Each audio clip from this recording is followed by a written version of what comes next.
E nossa história não estará pelo avesso assim, sem final feliz. Teremos coisas bonitas para contar. E aí, galera, tudo bem? Sou o professor Roberto Carlos. História. Aula de hoje, o tema que se faz necessário, né, em função da importância desse personagem político, né, na história do Brasil. Conhecido como a Era Vargas, né? Getúlio Vargas foi presidente do Brasil de 1930 a 1945 e depois de 1951 a 1954. Então, fatos, né, que permitem que se dedique algumas aulas, né, para a gente discutir algumas características, particularidades, né, dos mandatos de Getúlio Vargas. Então, também conhecido, né, como período esse conhecido como a Era Vargas. Bem, como vocês se lembram, na última aula a gente tratou da República Velha. E República Velha que começa na proclamação da República, né, 1889, e vai até 1930, né, com a Revolução de 1930. A partir daí, então, Getúlio Vargas assume o poder, né, naquela que ficou conhecida como a Revolução de 1930. Como teremos duas aulas a respeito desse tema, sobre a Era Vargas, traremos alguns aspectos de ordem política, de cartas constitucionais, e de como, bem como algumas realizações, né, de Getúlio Vargas. É isso, contemplaremos aquilo que acreditamos haver de relevante, de importante, né, nessa Era Vargas, né, e para efeito de estudo também, para efeito de já objetivando aquelas adoráveis provas, né, de vestibular de Enem, principalmente, né. Então vamos nessa. Era Vargas, então a gente vai tratar aqui, nesse primeiro momento, do aspecto político, né, político e na relação de Getúlio Vargas, de alguns momentos no que diz respeito à Constituição e como isso, que consequências teve sobre principalmente a classe trabalhadora, né. Esse momento, então, a gente faz esse apanhado aqui para entendermos a gestão ou mandato de Getúlio Vargas. Bem, em 1934 havia, né, a Constituição, né, a democrática Constituição, e em 1937, né, já no mandato de Getúlio Vargas, temos algumas alterações ali, né, realizadas por Getúlio Vargas, né, na figura, a imposição, né, de um texto constitucional, né, isso aqui pós-Revolução de 30. Revolução de 30, só para a gente retomar aqui rapidamente, momento, né, em que a junta de militares, né, assume o poder, destitui então o presidente, e já vindo então daquele momento da crise do café, que traz uma série de desdobramentos, né, para a economia, enfim. E aí ocorre esse processo de destituição do poder. A Revolução de 30, então, diz respeito a esse processo, né, de transformações, desde a tomada de poder, Getúlio Vargas assumindo, e não é exatamente um momento, uma data específica, né, um dia específico da Revolução. Então, compreende todo esse período aí de transformações no território, né, na economia e na sociedade brasileira. Então, esse texto constitucional já elaborado no Constitucional é um texto que não passa por nenhum tipo de debate preliminar, né? Ou seja, ele é elaborado sem nenhuma representação da sociedade. Ele é escrito então por Francisco Campos, né? A pedido, lógico, de Getúlio Vargas e é outorgado pelo próprio Getúlio Vargas. Agora, no que diz respeito, né, a esse texto constitucional, o que ele traz de novidades, né, que poderia trazer algum tipo de transformação? Ele traz, assim, elementos de ordem corporativa. Entenderemos o que significa isso, né? Ou seja, é um período em que começa a se anunciar, é um período considerado ditatorial, o de Getúlio Vargas, né? Por alguns aspectos que veremos aqui, né? Primeiro, essa elaboração desse texto constitucional, e já que, né, para começo de conversa, né, o governo, esse governo provisório já pós-Revolução de 30, ele já se deu a partir de um golpe de Estado, né? O golpe de Estado por si só, ele acaba trazendo um caráter, né, já duvidoso, não democrático. Então, nesses casos, né? Nesse caso também. Então, essa Constituição de 1937, já na gestão de Getúlio Vargas, ela apresenta um certo autoritarismo, né? Já que não há o consentimento, a participação da população, ou nenhum tipo de representação, como foi dito, né? Representatividade da população. Então, nesses instrumentos, né, durante toda essa conhecida como ditadura, né, ditadura de Vargas, o poder era concentrado em Getúlio Vargas, a partir, né, da criação do terço, a partir de decretos-leis. Então, e eleições e discussões eram inexistentes, né? Então, gente, isso é um aspecto importante para trazer, talvez haja um momento de trazer uma certa reflexão, né? Eu não diria uma crítica, mas é um momento para reflexão. São fatos históricos, né, em torno de um presidente. Obviamente traremos alguns outros aspectos mais positivos, mas nessa aula, nesse começo aqui, são 2 aulas, a gente vai trazer todas as nuances, né, da era Vargas, beleza? Então, o texto constitucional, alguns decretos-lei. Assim, uma das características, então, para a gente fixar, é esse lado, né, autoritário da era Vargas.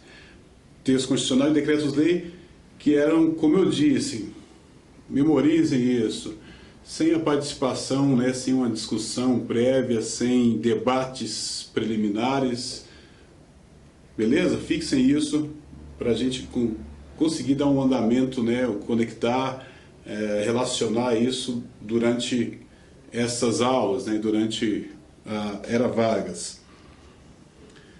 Então, sobre ainda esses textos, né, realizados, né, com Getúlio Vargas e seus aliados, ele cria então algumas imposições, algumas limitações no que diz respeito à democracia, né, e coloca então em prática algumas políticas que teve seus efeitos durante vários anos, né, ou seja, os sindicatos, né, nesse modelo aí de corporativismo, na era de Getúlio Vargas, na era Vargas, eles se apresentam então como órgãos que sujeitos, né, submissos ao poder público. Então entendam só, sindicatos que deveriam, né, ter essa função, sindicatos, trabalhadores, né, etc., eles foram caracterizados, então foi determinado que eles estariam mais a serviço do poder público, né, do que necessariamente aos trabalhadores. Então, hierarquização dos sindicatos ficou de uma forma, nessa hierarquia respondia ao poder. Outra medida, então, dentro dessa trama aqui, relação do governo com os trabalhadores, é criado, então, o imposto sindical.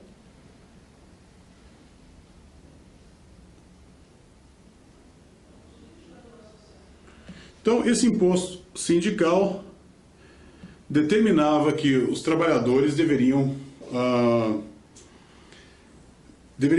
contribuir, né, com um valor equivalente a um dia de trabalho. Contribuir como tributo, como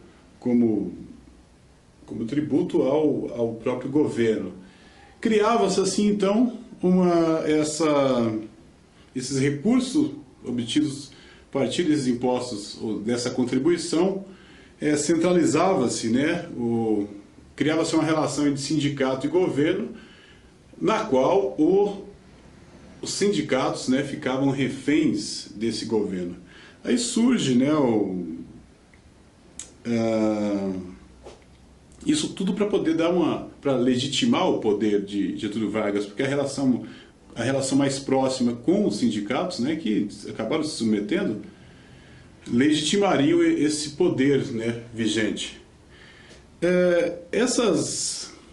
Cria-se um termo, né, nesse processo, não sei se vocês já ouviram falar, pelego, né, em que os sindicatos acabam ganhando esse apelido, né, de pelego. Ou seja, o que é pelego, né? Algo para proteger, né, ou seja para proteger quando se monta em alguém, a montaria, né? Proteger quando o sujeito senta na montaria e tem que ter algo para proteger, que é o pelego. Nessa relação, quem era o pelego? O sindicato era o pelego, para o governo montar, então, nessa relação, em relação aos trabalhadores. Aquele mediador ali, os sindicatos, os sindicalistas eram mediadores, estavam entre os trabalhadores e o governo. Então, isso não vou discutir como isso se encontra na atualidade, porque não nos cabe, né? Então, para vocês entenderem como se desenrolou esse governo de Getúlio Vargas na relação com os trabalhadores, né? Ainda que temos, né, algumas leis, a consolidação, né, das leis de trabalho durante o governo de Getúlio Vargas foi tido, né, essa relação foi um tanto contraditória, né, de Getúlio Vargas e os trabalhadores. Beleza?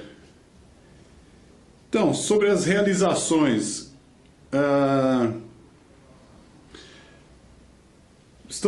que estão relacionadas, né? Vamos às realizações.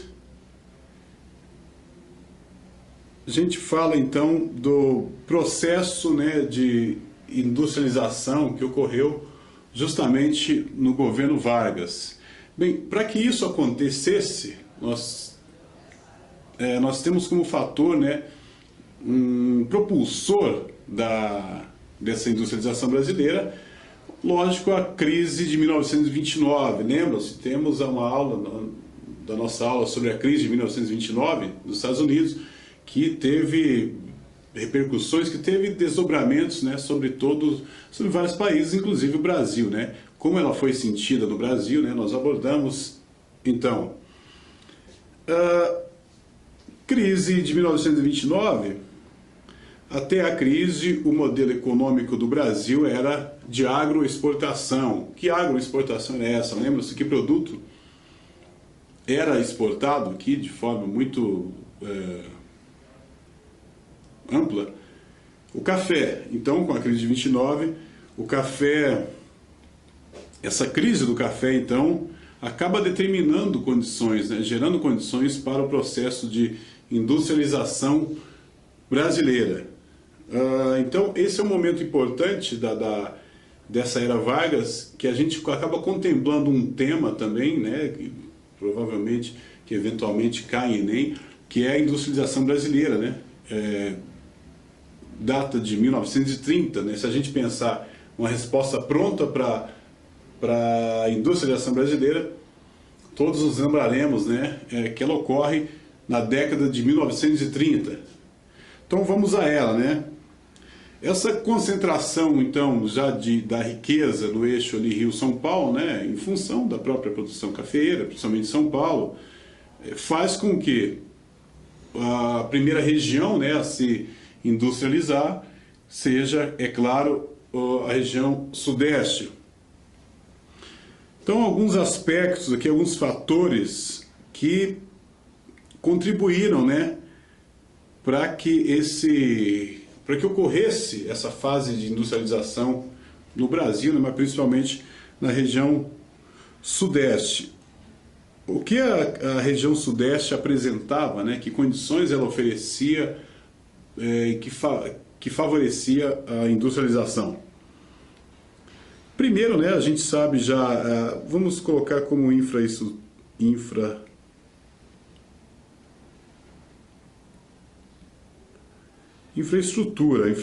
de energia, comunicação, transporte. Lembram lá daquelas aulas, principalmente de geografia, o que é preciso, que fatores favorecem a industrialização? São esses aqui, né? Infraestrutura, energia, transporte, comunicação. Isso ocorre até hoje, né? Então, essa infraestrutura básica. E o que mais, né? Precisamos, vamos colocar um pé na aula de geografia, mas ainda na era Vargas. Outro fator importante,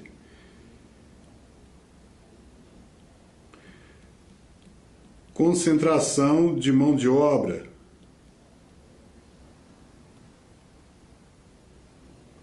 Ou seja, mão de obra, grande parte dela qualificada. Qualificada porque essa composição dessa mão de obra vinha dos imigrantes, então.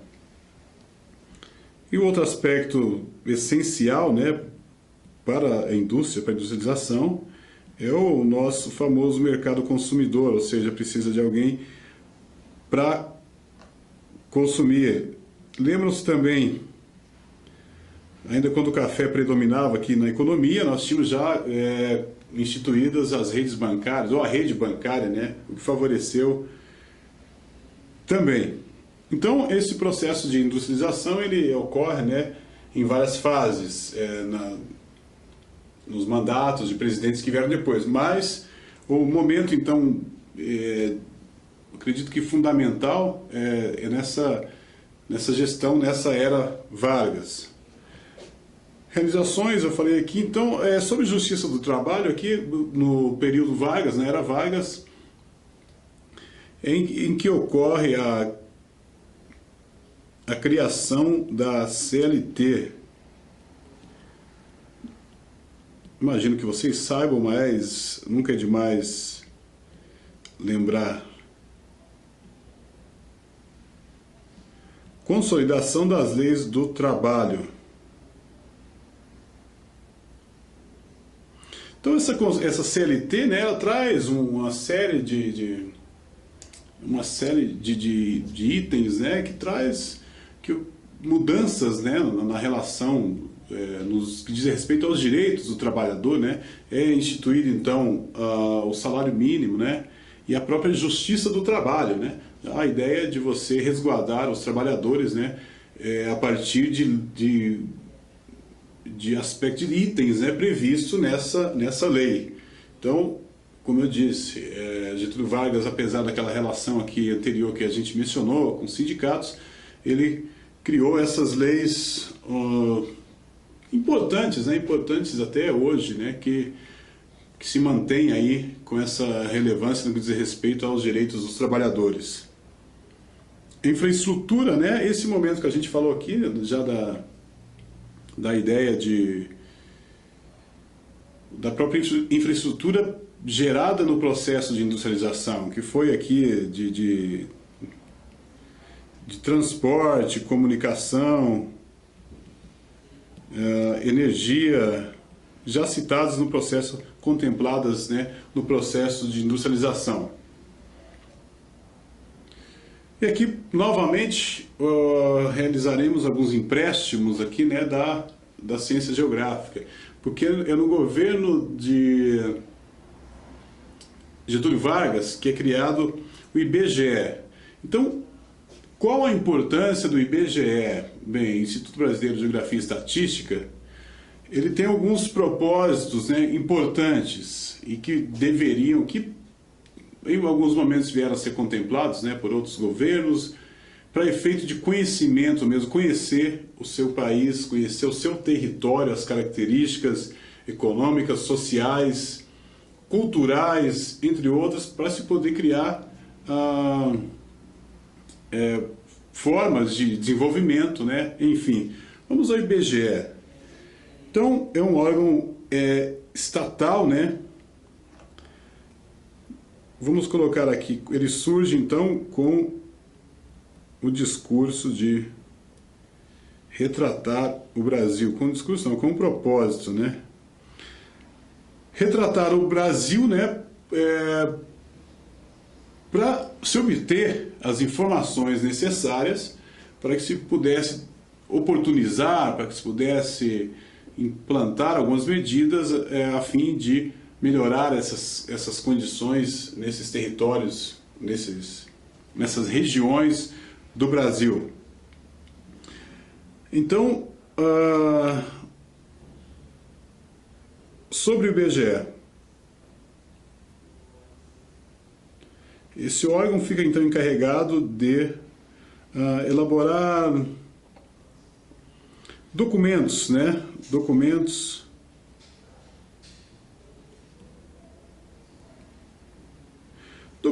arquivos sobre o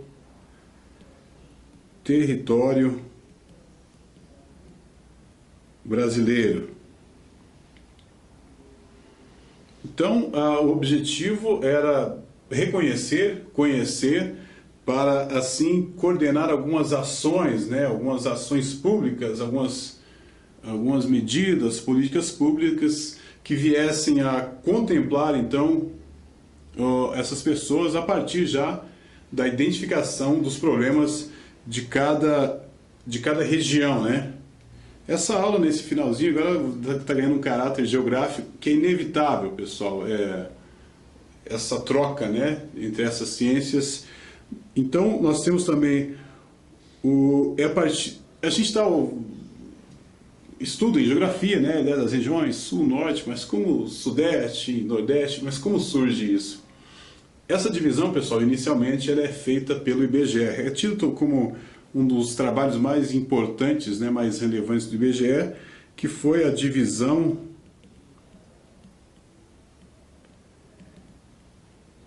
regional brasileira. Em 1942, já quase no fim do mandato, né, faltariam mais 3 anos para o fim do mandato de Getúlio Vargas. Então ele fica dividido inicialmente em norte, nordeste, leste, centro-oeste e sul. Então é lógico que ele ganha esse leste aqui, ganharia então uma outra nomenclatura, né? Região sudeste, que pega a parte sul, enfim. Essa divisão é importante também. Outra ação importante, né? A partir desses estudos realizados pelo IBGE, vou apagar aqui para a gente enumerar outros fatos importantes, foi o censo demográfico. Bem, o que foi esse censo demográfico? Censo demográfico, pessoal, ele é realizado a cada 10 anos e ele levanta dados estatísticos sobre a população brasileira. Olha a geografia aí. Então, dados estatísticos, todas as condições de vida realizada de casa em casa, esse recenseamento ou censo demográfico, para se identificar as características, as carências, ou seja, esse é realmente um retratar o Brasil, né, de forma muito clara, para assim, né, se poder se implantar, né, algumas políticas voltadas a partir da identificação de problemas.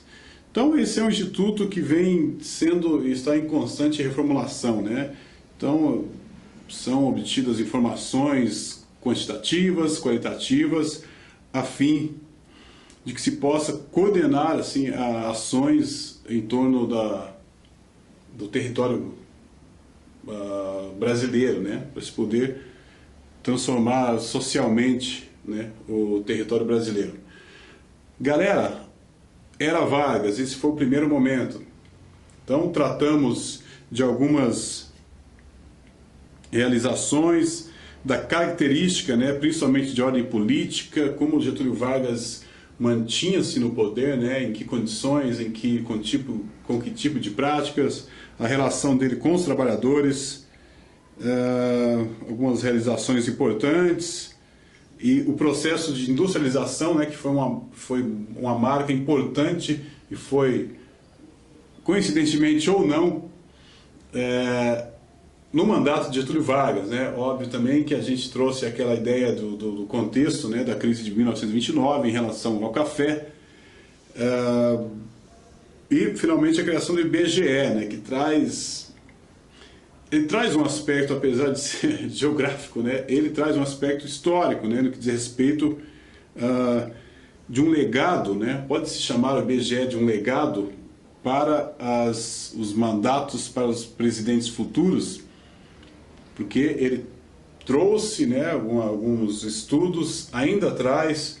Então foi um momento onde uma ideia, né, um plano dos mais interessantes para que se pudesse, né, identificar esses problemas aí que compõem a história, compõem a geografia, enfim. Era Vargas, essa foi a aula 1. Teremos então, na sequência, a aula 2 sobre a Era Vargas. O que mais há de interessante, né, de relevante nesse período, desse gaúcho, né, que ficou então